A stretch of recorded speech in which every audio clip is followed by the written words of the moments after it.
दो चीजें ले जाओ यहां से, तुम एक दिन हीरे के व्यापारी बन जाओगे। क्योंकि एक बात और ध्यान से सुनना, दो चीजें तकदीर वाले को मिलती हैं। ये दो चीजें सबके भाग्य में नहीं होती।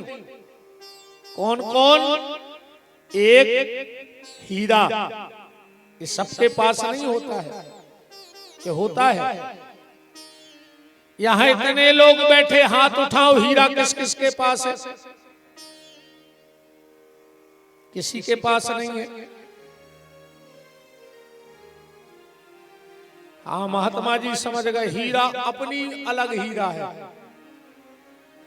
संत परंपरा को हीरा अलग है और संसारियों को हीरा अलग है। संत परंपरा में हीरा काय को बोलते हैं? तुलसी के बड़े दाने को, उसको हीरा बोला जाता है। संतों की भाषा बड़ी विचित्र होती है, समझ से परे होती है। तो दुनिया में दो चीजें भाग्यशाली को मिलती हैं, एक तो हीरा और दूसरा हरि। ये सबके भाग्य में नहीं होते हैं। क्या होते हैं? हीरा और हरि, ये भाग पुरुषी को मिलते हैं। तो महात्मा ने कहा कि तुम्हें हीरे का व्यापारी बनना है? बोले हाँ, बनना है।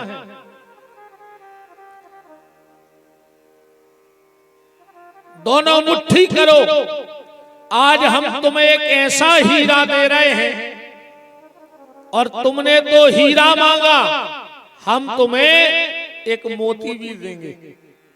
तुम मोती का भी व्यापार करना और हीरे का व्यापार करना, और ऐसा हीरा दे रहे हैं कि उस हीरे से तुम लाख हीरे बना सकते हो और व्यापार करते रहना। उस व्यक्ति से कहा दोनों हाथ सामने करो बेटा। उसने दोनों हाथ खोल दिए। महात्मा ने अपने दोनों हाथ उसके हाथ पे रख दिए। बोले ले जाओ एक हीरा एक मोती। उसने देखा कि हाथ में तो कुछ नहीं है, खाली हाथ महात्मा ने रख दिए, हाथ में कुछ नहीं है। महात्मा बोले बेटा, अब एक हीरा एक मोती तुझे दिया है, इसका ध्यान से सुनो, ये क्या है? बोले क्या? बोले हीरा है समय। जिंदगी में समय की कीमत करना, एक दिन तू हीरे का व्यापारी बन जाएगा। और मोती कौन सा है? मोती है जीवन में धैर्य। जिसके पास समय की कीमत और धैर्य जिसके जीवन में है, वो एक ना एक दिन बहुत आगे तक जाएगा। इसलिए कीमत समय की करो। अगर भगवान ने समय दिया है तो समय की कीमत करो। और जो समय की कीमत नहीं जानता, उसके हाथ कभी हीरा नहीं लगता है। एक आदमी मट्टी खोद रहा हो तो खोदत खोदत तो कोई हीरा में लगाओ। अब वो जानत ने तो जो हीरा आए, उन्हें एक रस्सी में बांध के और अपने गदा के गले में पेरा दो के अच्छो चमकत है रे। रात मात में अगर गदा भग जाए तो हीरा की चमक से गदा पकड़ ले। अब वो का जाने का जो हीरा आया, गधे के गले में इतना बड़ा हीरा, अब वो चमचमावे। एक दिन वहां से निकला एक सोनी स्वर्णकार। उसने देखा कि गधा के गले में इतना कीमती हीरा। उस व्यक्ति के पास गया, बोले सुनो, इसको बेचना है। वो बोलो हाँ बेचे। कितने में? बोले 100 रुपया में। स्वर्णकार बोलो 50 में देने हो तो देओ ना, हम चले। वो कह लगो 100 में लेने हो तो ले न जा। वो सोनी आगे बढ़ गया, पीछे से एक दूसरा स्वर्णकार आया। उसने देखा इतना कीमती हीरा, ये हमें बेचोगे? वो कह लगो हम तो बेच दे, पत्थर आया है हमें का। बोले तो जेल 1000 रुपया हमने लाओ, और उन्हें 1000 में लाओ हीरा और चलो गो। अब जोन वो 50 में ले रहा हो तो वो लौट के आओ, बोले 2000 में दो। वो कह लगे वो तो हमने बेच दो। बोले कितने में? बोले 1000 में। वो सोनी बोलो हमने तुमसे बड़ो पागल नहीं देखो, तुमने करोड़ों को हीरा 1000 में बेच दो, तुम पागल हो, मूर्ख हो। वो गदावारो बोलो कि सुनो हमसे बड़े मूर्ख तो तुम हो। बोले काहे? बोले हम तो की कीमत जानत ने थे, सो हम तो बेच ही दो, पर तुम तो जानत थे। सो तुमने 50 के चक्कर में इतनो कीमती हीरा नहीं लाओ। मतलब बस इतना है कि अगर समय की कीमत जान गए तो सब है, और समय पे अगर समय की कीमत ने कर पाए तो ये हीरा सा जन्म तुम्हारे हाथ से निकल जाएगा। ये हीरा सा जन्म भगवान ने दिया, इससे कीमती कोई हीरा नहीं मनुष्य तन से बड़ा। जब मनुष्य तन मेरे है, अब तुम गधा बन जा, कुत्ता बन जा, घोड़वा बन जा, सुंगरा बन जा, ढेर लगोरे में पैसों को कार होगा। संसार की हर वस्तु की कीमत तब तक है जब तक ये नर्तन का हीरा है, और जब नर्तन का हीरा ही नहीं रहेगा तो क्या करोगे? तो निवेदन ये है कि समय की कीमत को पहचानो। आज दोपहर में बैठे बैठे हम कुछ लिख रहे थे और बहुत अच्छे शब्द भगवान की कृपा से पकड़ में आए। आप लोग सुनना बड़े काम के हैं, मुझे दिमाग में आ गया तो बैठे बैठे मैंने नोट कर लिए। चोर और जुआरी से, ध्यान से सुनना, चोर और जुआरी से, शराबी व्यभिचारी से, और चरित्रहीन नारी से हो सके तो दूर ही रहना। बड़े काम के शब्द हैं, आज दिमाग में आ गए। चोर और जुआरी से, शराबी और व्यभिचारी से, और चरित्रहीन नारी से दूर ही रहना, फायदे में रहोगे। मित्र दगाबाज से, मित्र दगाबाज से, साधु नशेबाज से। जो साधु नशेड़ा होए दूर ही रहियो। आजकल हमें बड़ा दुख होता है कि लोग भेष साधु का बना लेते हैं और सहारा गांजा का लेते हैं। कई आदमी कहते हैं गांजो पी ले तो भगवान जल्दी मिल जाए। कई आदमी नहीं कहते गांजो पियो तो भजन में मन लगा था। तो जब पहले के ऋषि मुनि महात्मा सब पगला हते का 10-10 हजार वर्ष एक एक पांव पे खड़े रहे। अरे 2 चिलम ठोकते भगवान सामने आ जाते। इन गंजेड़ों ने ऐसो बदनाम करो है भगवान को। कछु कछु तोरे जब वो गांजो पिए सुके, जिसने ना पी गांजे की कली वो लड़का सा लड़की भली। शंकर जिया बन रहे तुम गांजो पी के, बताओ। चलो मान के चलो शंकर जी बन जाओगे गांजा पीने से, तो शिव जी ने तो जहर पिया है। तुम 2 सेल पासाई की गोली खा के बता दे हमें। शंकर जी के गले में काले नाग लपटे हैं, तुम 2-4 छिपकुली पकड़ के बता दे, एक गो हेरोई पकड़ दे के आऊं से। और मैं ये बात चैलेंज से कहता हूं, कोई व्यक्ति ये सिद्ध कर दे कि भगवान शंकर गांजा पीते, कोई व्यक्ति ये सिद्ध कर दे किस वेद में लिखा है, किस पुराण में लिखा है, किस शास्त्र में लिखा है कि भगवान शंकर नशेड़ी हैं, गांजा पीते हैं? कई लोगों ने बदनाम कर दिया कि भगवान शंकर भांग पीते हैं। भगवान शंकर भांग पीते नहीं हैं। ये सब अच्छे विद्वान आचार्य हैं। सुबह से जब वेदों का पाठ करते हैं तो मन आनंदित हो जाता है। मैं पूरा पाठ सुनता हूं बैठ करके, पूरा पाठ सुन रहा हूं बैठ करके। मैं अच्छे विद्वान बालक हैं।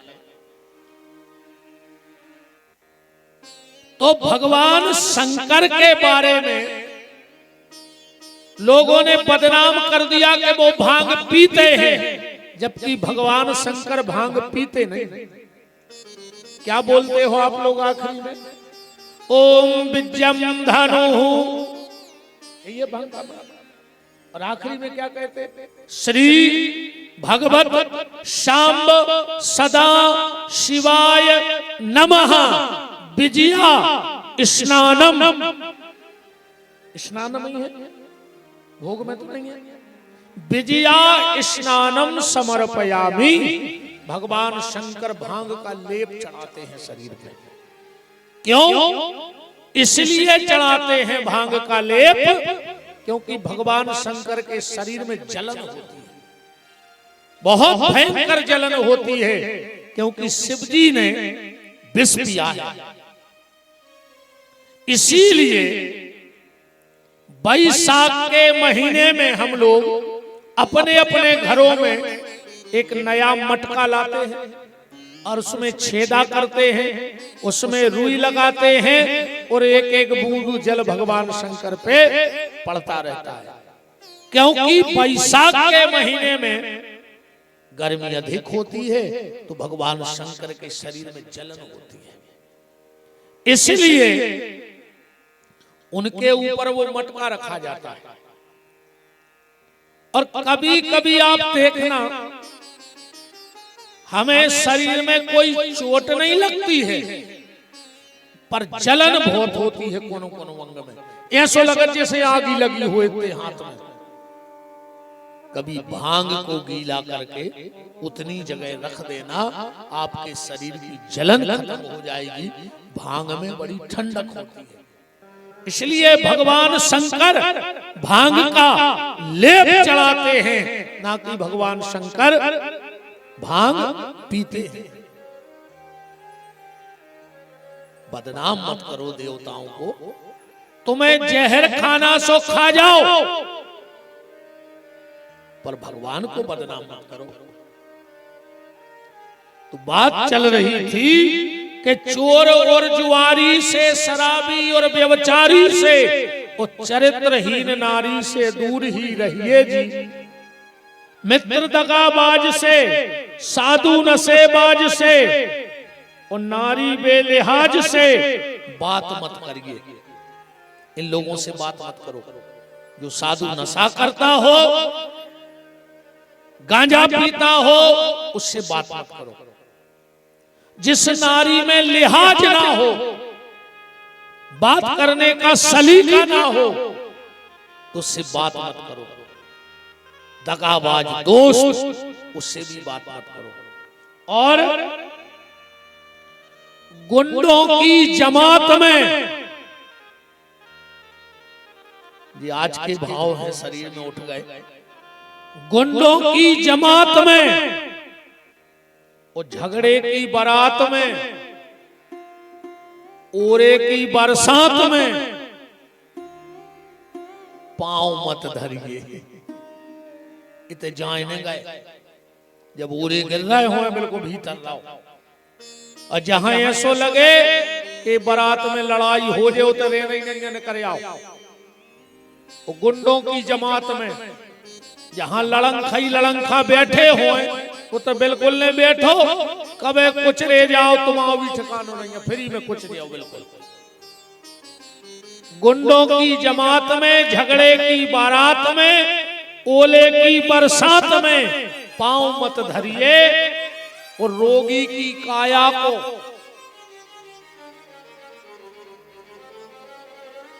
बादलों की छाया को, रोगी की काया को, बादलों की छाया को, उस सपने की माया को विश्वास न करियो। रोगी की काया का पता कब मर जाए, का ठिकाना है, बीमार आदमी को का ठिकाना। अब बादलों की छाया कबे चली जाए कोई ठिकाना नहीं, उस सपने की माया, सपने की माया का कोई भरोसा मत जानिए। तो बात आज सिर्फ इतना निवेदन है कि समय की कीमत करो। क्यों? देखो भैया, घड़ी सबके हाथ में है। घड़ी नहीं है तो मोबाइल में घड़ी है तो घड़ी सबके हाथ में है, पर घड़ी किसी के हाथ में नहीं है। बताओ, अच्छा को पता है कि कौन घड़ी का हो जाए? है किसी को यहाँ पता? एक व्यक्ति बता सकता है कि अगली घड़ी क्या होगा? घड़ी सबके हाथ में है, पर घड़ी किसी के हाथ में नहीं है। हमें लगता है कि हमने घड़ी को बांधा है, पर सत्यता जा है कि घड़ी ने अपन को बांधा है। कौन घड़ी का हो जाए एक ठिकाना नहीं है। इसलिए संत कहते हैं कि बस की बस बात नहीं जग में, जग जीवन जोत तेरी खिसकी, खिसकी धन धाम धरा धस की, मन काहे को चाह करे जस की, के जस की यदि चाहो तो बूटी पियो, नित ही हरि नाम सुधारस की। अब बस की बस मंजुल बात यही, न घड़ी अपनी अपने बस की। सब कुछ बस में है, बस जब घड़ी भर अपने बस में नहीं है। कि कौन घड़ी का हो जाए जो अभी तक को पता नहीं है। इसलिए जो समय भगवान ने दिया है इसका उपयोग कर लो, इसका उपयोग कर डालो। अगर भगवान ने अच्छो समय दाओ होए तो जितने अच्छे काम होए वे सब कर लियो। अगर समय अच्छो चल रहा होए, पत्नी अच्छी होए, बाल बच्चे अच्छे होए, समाज में अच्छो सम्मान होए, तो जितने अच्छे काम हैं सब कर लो। कैसे जो अंदर समय खराब है, सुपर आदमी गलत काम करत नहीं वे तो हो जाता। जब आदमी को खराब समय आते प्यारे, ऊंट पे बैठे आदमी को कुत्ता काटा था। ध्यान से सुन लीजिए, जो अंदर खराब समय है सो ऊंट पे बैठे आदमी को कुत्ता काटे। इस समय भगवान ने दिया है तो इसका उपयोग कर डालो। बहुत कीमती समय ठाकुर जी ने हमें और आपको दिया है सत्संग के लिए, भजन के लिए। का बरसा जब कृषि सुखाने, और समय चूक पुनि का पछताने। देखो, बहुत सोचने की बात है प्यारे, बहुत ज्यादा सोचने की। हमारे और जानवर के जन्म में फर्क क्या बचा? जो काम जानवर ने किया वही तो हमने किया। पेट भरा, बच्चे पैदा किए और मर गए। ये काम तो जानवर भी कर लेता है, कर लेता कि नहीं कर लेता। पर मनुष्य जीवन सिर्फ भगवत प्राप्ति के लिए मिला है, भगवान के भजन के लिए मिला है। कल आप चर्चा में सुन रहे थे महात्म को,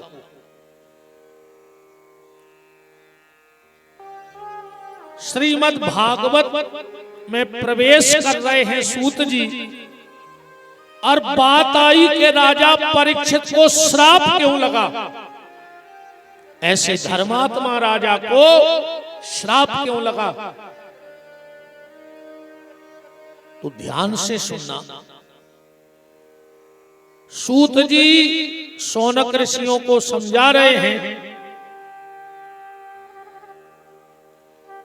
कि महाभारत के युद्ध का बिल्कुल अंतिम दिन था। दुर्योधन के द्वारा सारा षड्यंत्र रचा गया, सारा षड्यंत्र रचा गया और विनाश हो गया। आज भीम ने दुर्योधन की जंघा तोड़ दी। सूत जी यहां से महाभारत को उठा रहे हैं। पांडवों की विजय हो गई। पांडवों की विजय क्यों हुई? ऐसे हो गई। देखो कथा तो तुम्हारा सब जानत है, ये तो तुम्हारा पता ही है कि पांडव जीत गए थे। ऐसा तो नहीं जा कि तुम्हें जो पता हो कि पांडव मर गए, वो कौरव आखिरी में जीत गए। कथा तो चाहिए। कहो तो पहले हम तुम्हें कथा सुना देना, तुम्हें जो लग गया हमें कथा नहीं आती। पहले सुन ले कथा, फिर वो में से निकालिए व्यथा जो अपने जीवन में काम में आ जाए। कथा आए ऐसी, भीम ने दुर्योधन की जंघा तोड़ दी। अश्वत्थामा ने जाके पांडवों के 5 बच्चा मार दिए। अर्जुन पकड़ ले आए अश्वत्थामा को, सो की मणि निकाल ले। अश्वत्थामा जलन की भावना से गया और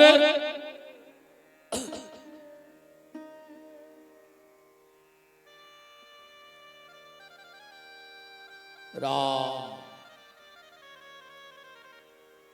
अभिमन्यु के पत्नी उत्तरा के गर्भ में परीक्षित को मारना चाहा। भगवान गर्भ में प्रवेश करे और परीक्षित की रक्षा करे। भगवान जान लगे द्वारिका। कुंती ने हाथ जोड़ के स्तुति करी, भगवान ने वरदान दिया। भगवान गए सो भीष्म को दर्शन दे, भीष्म ने प्राण त्याग। भगवान पहुंचे द्वारिका और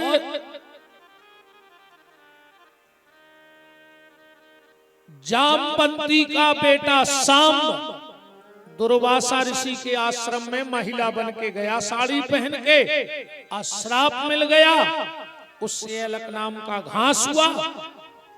भगवान का परिवार भगवान के सामने ही समाप्त हो गया और भगवान भागवत में प्रवेश कर गए।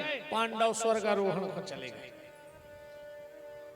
परीक्षित ने 4 जगह कलयुग को वास दो और परीक्षित गंगा के घाट पर पहुंच गए। जा हो गई आज की कथा। ठीक, या तो तुम्हारा सबको पता है। अब आओ इनमें से कछु अपन कार्य जो अपने काम में आ जाए। पांडवों की विजय हो गई और दुर्योधन हार गए। काय अब जब बात भी तो अपन को ध्यान से समझने कि काय बे जीते काय बे हारे। जबकि चलो एक बात से अपन बात समझ लीजिए, राजनीति से चुनाव में जीत कौन की हो? जिसके पास संख्या ज्यादा हो। ऐसा ही है, जिसकी संख्या ज्यादा हुई है वो चुनाव जीत जाए। क्या भाई गोविंद, ऐसा ही है। पक्का। और को है सहमत कि जे की संख्या ज्यादा वो चुनाव जीत जे। अब दो पार्टी ने टिकट दिए, धर्म की पार्टी ने युधिष्ठिर को टिकट दो और अधर्म की पार्टी ने दुर्योधन को टिकट दो। अब अपन दो ही जगह की वोटर लिस्ट मंगा लीजिए कि कौन पार्टी में कितनी सदस्यता है। ठीक, दुर्योधन की वोट बैंक है 18 अक्षौणी सेना। कितने हैं दुर्योधन की तरफ? 18।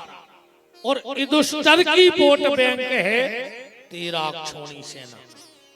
माने दुर्योधन के 5 अक्षौणी संख्या ज्यादा है, ऐसा ही है। इनके 13 उनके 18 तो 18 हो। पर जब आखिरी में परिणाम खुले तो दुर्योधन हार गया और युधिष्ठिर जीत गया। जे की संख्या कम हती वो जीत गया, वो जे की संख्या ज्यादा हती वो हार गया। ऐसा ही भाव का नहीं भाव। अब एक बात दिमाग में बैठा लियो, जीत उसकी नहीं होती है जिसके साथ संख्या ज्यादा हो, पर हमेशा जीत उसकी होती है जिसके बगल में शंख वाला गोविंद खड़ा हो जाता है, वो जीत जाता है। युधिष्ठिर के बगल में शंख वाला खड़ा था और दुर्योधन के साथ संख्या खड़ी थी। इस दुनिया में संख्या का कोई मतलब नहीं है। ये संख्या तो आज जात रहे थे। बात वही आ गई कि समय की कीमत है। जब अपन पढ़ते 10:30 बजे स्कूल की घंटी ऐसी लगती जैसे फांसी की सजा हो गई हो। ईमानदारी बताओ, लगती स्कूल बॉय घंटी बई जगह बई बजावे बारो बॉय, पर ऐसो लगत तो जैसे काला पानी की सजा हो गई हो। वो 4:30 बजे जब घंटी बजती तो ऐसे लगत तो जैसे 20 साल की सजा माफ हो गई हो। लगत तो नहीं लगत तो घंटी बई स्कूल बॉय बजावे बारो बॉय, पर बई घंटी 10:30 बजे काल घाई लगती और बई 4:30 बजे ऐसा लगत तो जैसे बहुत बड़ी जंग जीत लगी हुई आज। इसलिए संख्या समय के साथ रहती है, पर शंख वाला हर समय साथ रहता है। संख्या समय के साथ। अपन कहते हैं उनके संग पूरी विधानसभा है, उनके संग पूरा क्षेत्र है, उनके संग पूरी समाज है। ये तो को के संग को नहीं, अरे भंजा। फिर जब भीड़ काय की आए, जब भीड़ आए समय की। अब समय अच्छा चल रहा हो सो हजारों की भीड़ आगे पीछे है, और जो अंदर समय पलटाई खे सो समाज की तो ठीक है, घर की नहीं चीनत के तुम आओ को। जब भीड़ आए समय की, आदमी की तू नहीं बजाता था। समय बलवान है यहाँ पर। तो दुर्योधन की संख्या समय की थी, पर शंख वाला पांडवों के समय हर समय था, इसलिए पांडवों की जीत हो गई। अब बात जाए आउथे कि शंख वालों अपने पक्ष में आहे कैसे। वो अपने पक्ष में करने पारी बांके बिहारी। तो घटना ऐसी घटी, आधे दुर्योधन की तरफ पार्टी की सदस्यता ले ली, कछु ने युधिष्ठिर की पार्टी की सदस्यता ले ली। पर भगवान पे कोनो पार्टी को लेवल नहीं लगो कि जी कौन तरफ ठाड़ी हुई है। सुबह सुबह दुर्योधन ने सोची यार भगवान को हम अपनी तरफ ने मिला ला। सो जो पहुंचो,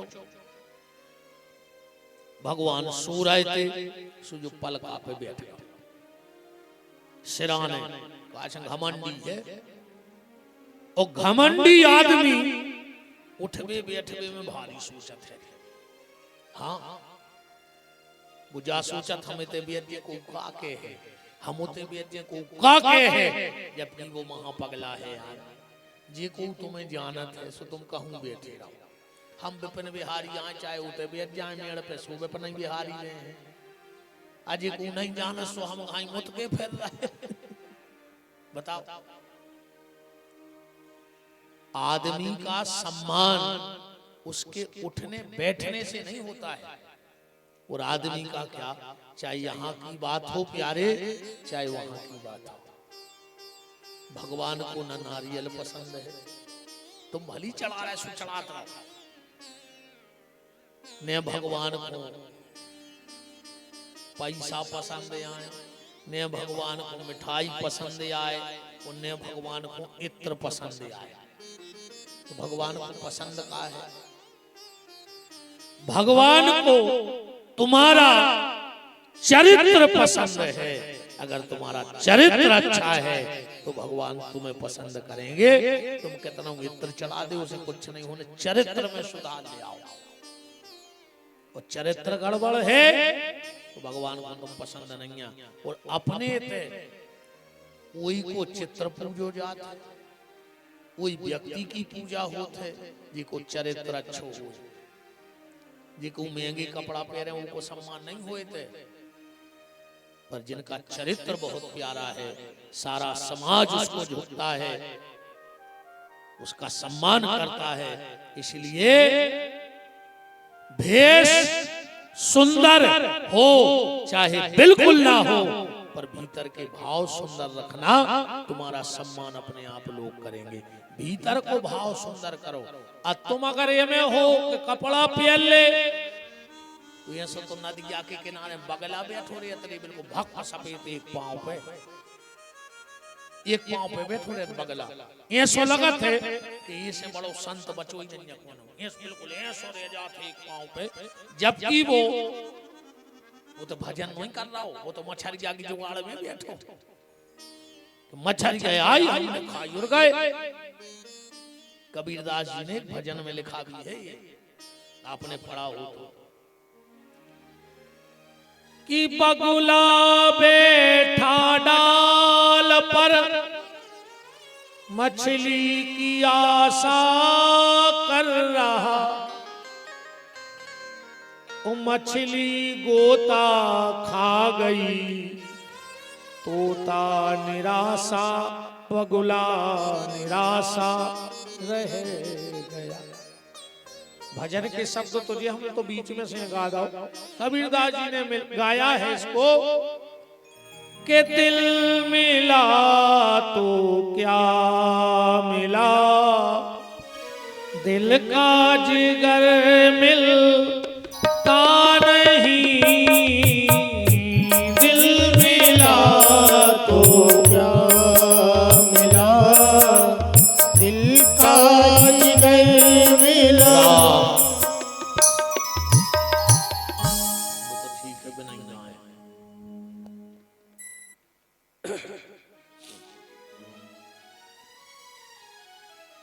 कई रात में साउंड सुधर जे वो यहाँ सुधरो के और बिगड़। अब आज हमारा लड़का आ रहा है रात में, फिर देखियो जे साउंड में कोई कमी नहीं है, बस सेटिंग नहीं बन रही तुमसे मित्र। अब रात में आ रहा है हमारा लड़का, वो चले है कल देखियो जे साउंड। हमने बुलाओ है जो हमारा चलाओ थे, बहुत होशियार लड़का है वो। फिर देखियो तुम कल साउंड सूजी से खन्ने हैं पूरे। वृंदावन बिहारी लाल की बजा छोरों के लिए आवाज के लिए नहीं आ रही, वो में गूंज रही है। ऐसा लग रहा है जैसे चोंगा बज रहा है, लगा ही नहीं रहा कि साउंड में कथा हो रहा है। तो ऐसा लग रहा है जैसे माइक में जिंदाबाद मुर्दाबाद के भाषण चल रहे हैं। वृंदावन बिहारी लाल की बात चल रही थी व्यक्ति की पूजा उसके कपड़ों से नहीं उसके चरित्र से होती है। इस देश में चरण भी उन्हीं के पूजे गए हैं जिनके आचरण अच्छे हैं। सुंदर चरण नहीं पूजते हमारे यहाँ आचरण जिनके सुंदर होते हैं हम उनकी पूजा करते हैं। हम संतों की पूजा करते हैं क्योंकि उनके आचरण अच्छे हैं। दुर्योधन गया और सिराने बैठ गया। तनक देर में पहुंचो अर्जुन। अर्जुन बैठ गओ पांव तरफ कोई पलका। अब भगवान उठे सो के अच्छा जैसे ऐसे सीधे सो रहे और उठे तो हम घाई बैठे जैसे हम बैठे तखत। नजर कौन पे पर है? पहले अर्जुन पे पर है। कैसे वो पांव के बैठो? भगवान बोले अर्जुन तुम। दुर्योधन पीछे बैठो तो बोले हम 1 घंटा क्या बैठे। भगवान अब देखो जैसे मैं पीछे बारिश से बात करने तो कैसी हो जाए। कहा यार तुम भी आए ऐसे ऐसे हो बात होगा फैसला। कैसो? अर्जुन पे पड़ गई सीधी नजर और दुर्योधन पे पड़ गई तिरछी नजर। अजय पे भगवान की तिरछी नजर पड़ जाए बताओ वो जिंदगी में कछु कर सका? अजय पे भगवान की सीधी नजर पड़ जाए ओ का को कछु बिगाड़ सका जिंदगी में? इतना ही तो फैसला तो जाए आए कथा। अब एक कथा से तुमों से निवेदन है कि 24 घंटा में एक बार भगवान के मंदिर जरूर जाइए। एक बार मंदिर जरूर जाइए। को पूछे कहां जा रहा है? कि जो भगवान की सीधी नजर में जा रहा है। अकौने गए मंदिर और उते हुन करत रहे तो भगवान के सुबह नायक होने कर गाओ, दोपहर में नायक होने कर गाओ। सो तुम पे पार जे तिरछी नजर सो तुम मार जियो। अच्छा कई आदमों को टेम ही नहीं है ने मंदिर जावे को, ने कथा में आवे को, ने कीर्तन में जावे को, ने तीर्थ जावे को। वो मरो रे, ध्यान से सुनियो। वो टेम नहीं रहो जिंदगी फिर वो मरो। सो मर के गाओ भगवान के। भगवान बोले काय मंदिर काय के लगो हमें टेम ही नहीं मिलो। कथा में बोले हमें टेम ही नहीं मिलो। तीर्थों बोले हमें टेम ही नहीं मिलो। भगवान बोले यार तुम तो बहुत भी रहे यार। हाँ बोले प्रभु इतने काम हटे इतने व्यस्त रहे।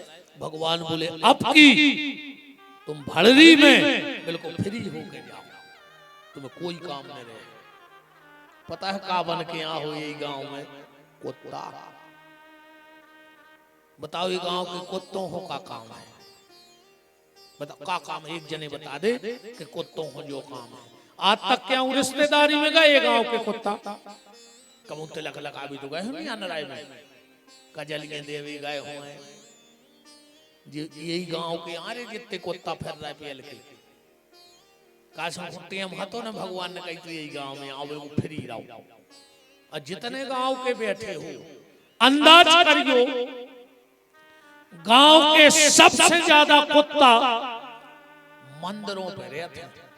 कैसे खबर रहे थे कि हम पिछले जन्म में न गए थे जागत भाई। अब तो हम मंदिर ही डरे रहे। तो अगर कुत्ता बनने हुए तो भगवान के नहीं जज्जो। अगर कुत्ता ने बनने हो जाने तो पर है ये बार नहीं जाओ तो अगली बार जाओ।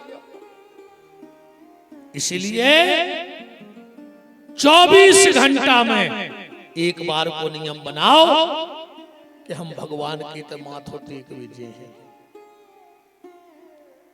तुम में से कई थे भली बैठे धर्मात्मा बने। तुमने गांव के मंदिर की छिड़ियां ने चढ़ी हुई है वे दद्दा हरो। इतना तो तुम भली आ गए तारवे। अच्छा कछु आए है कथा सुनवे, कछु आए है निपटावे। हाँ आजकल कथा कम हो रही, आदमी निपटावे ज्यादा फिर रहा। कछु एक हो आउ थे कथा में कई का है? अरे यार बोले अभी विपिन बिहारी कथा कर रहा है, एक दिन उनको निपटा दा। उनको कथा मथा से कुछ नहीं लेने। तो कछु आए हुए रिश्तेदारों में आहे अगल बगल के दिन जिनको तुम उन्होंने काट गए भी जाने के तक भागवत हो रही जा रहा है काय? अरे यार बोले भड़री से कार्ड आओ है, एक दिन उन्होंने निपटाया है। अच्छा बतवा दे अपन भी जाई के जात के यार वहां कार्ड पड़ा है, एक दिन उनको निपटा देने। बताओ यार, तुम निपटावे कर रहे। इसे भगवान की कथा सुनत रहे जो सत्संग। अच्छा कछु कछु किए थे कहीं चलो ने हो तो अपन परसोत्तम है क्यों तीरथ करे अज्जे, कहीं हमें अब भगवान बुला नहीं रहे। कहते आदमी कहीं अब भगवान हमें बुला नहीं रहे, तो भगवान की अटकिया है तुम्हारे घरे हाथ जोड़ के आए के वृंदावन चलो।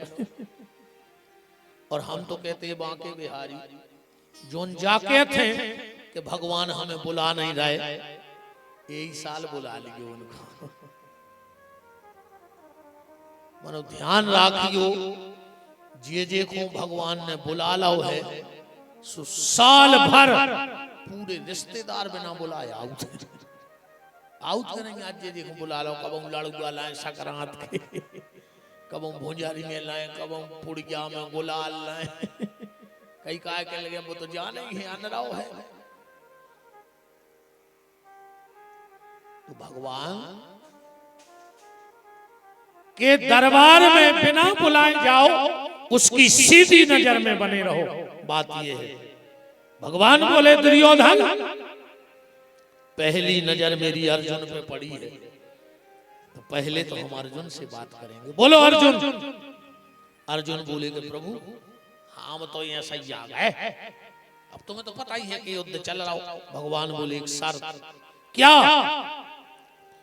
एक तरफ मेरी पूरी सेना और एक तरफ मैं निहत्ता, शस्त्र नहीं उठाऊंगा। बोलो क्या चाहिए? अर्जुन बोलो अब आप आ जा, हम क्या करने सेना है ना। दुर्योधन मन ही मन सोच रहा हूं कि अर्जुन कितना बड़ो मूर्ख है, बताओ उन्हें सेना नहीं लाई। भगवान बोले दुर्योधन तुम बताओ। दुर्योधन ने सोची हम तो सेना ही मांग भी आए थे, मनो भी आसान भी हो जाए। कह लगे वो आए थे तुम मनो अब तुम नहीं मिल रहे तो सेना ही दे दे। भगवान बोले ठीक, मेरी सेना तुम्हारे साथ रहेगी। दुर्योधन गाओ भगवान बोले अर्जुन हमने बहुत बड़े बड़े मूर्ख देखे, पर हमने तुझ जैसा मूर्ख नहीं देखा। जब मैंने तुझसे कहा था कि सेना ले ले, तो तूने मुझे क्यों मांगा? अर्जुन बोले सुनो प्रभु, नाराजी की कोई बात नहीं है, ने हमें पे ये खुआए थे, हम तुम्हें मांगने ही नहीं आए थे, तो तुमने कही सो हमने कही तुम मन है तो आ जा। भगवान बोले तो जब तुम मांग भी नहीं आए थे फिर काय खुआए थे? और अर्जुन का जवाब सुनना। अर्जुन बोले प्रभु हम आपको अपनी तरफ मिलाने नहीं आए थे, हम तो अपने आप को आपके चरणों में सौंपने आए थे कि प्रभु अब युद्ध हो रहा है, तुम जानो और तुम्हारा काम जाने। हम कुछ मांगने आए नहीं, हम तो अपने आप को तुम आए थे सौंप रहे कि प्रभु अब तुम जानो। और जिस दिन इस जीवन की डोर हम उस परमात्मा के हाथ में दे देते हैं, तो आज तक किसी की बिगड़ी नहीं है, गारंटी की बात। इसलिए इस जीवन की डोर को परमात्मा के चरणों में सौंप दो, फिर कभी किसी की बिगड़ नहीं सकती। राम को राम। युद्ध हुआ और आखिरी में संख्या वाला हार गया और शंख वाला जीत गया। दुर्योधन अकेला पड़ा है और उसी समय अश्वत्थामा पहुंच गया, द्रोणाचार्य का बेटा। बोले क्यों दुर्योधन, मरने का कष्ट हो रहा है? दुर्योधन बोलो नहीं, मरने की कोई तकलीफ नहीं है हमें। बोले फिर उदास काहे हो?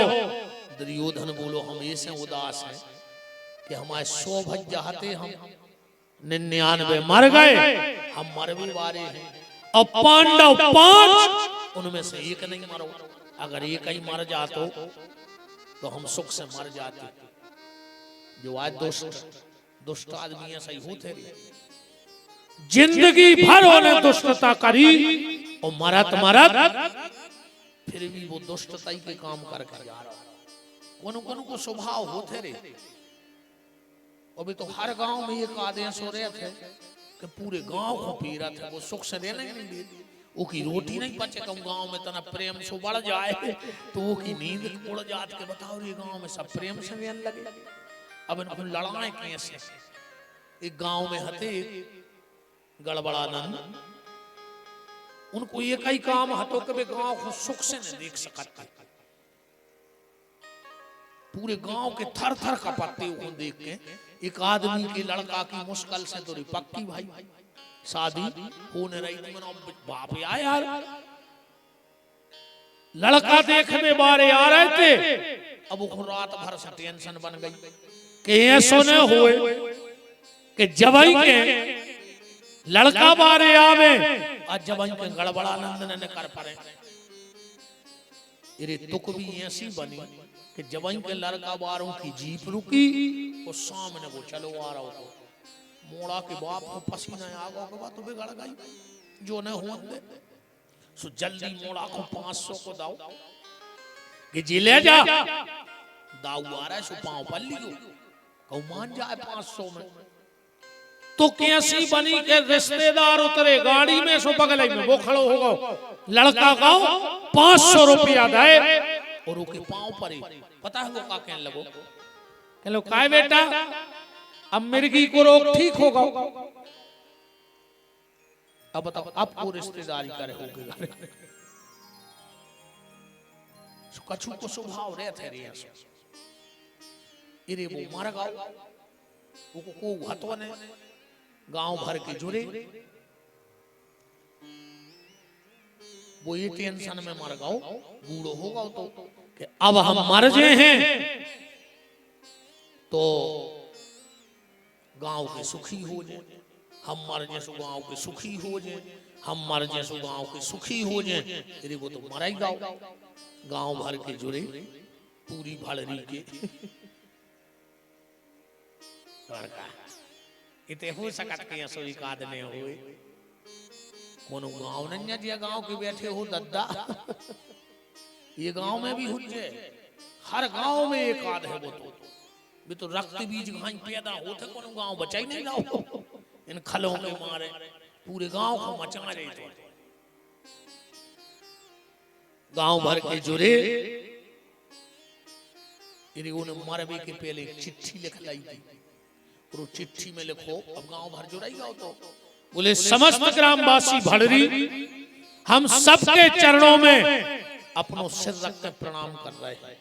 हमने पूरी जिंदगी गांव को परेशान करो, हमें पता है हमने को अच्छो नहीं देखो जिंदगी में, अब हमारी आत्मा तरह है पर तुम गांव के लोग बहुत अच्छे हो भड़री वाले, सो हमें माफ कर दियो।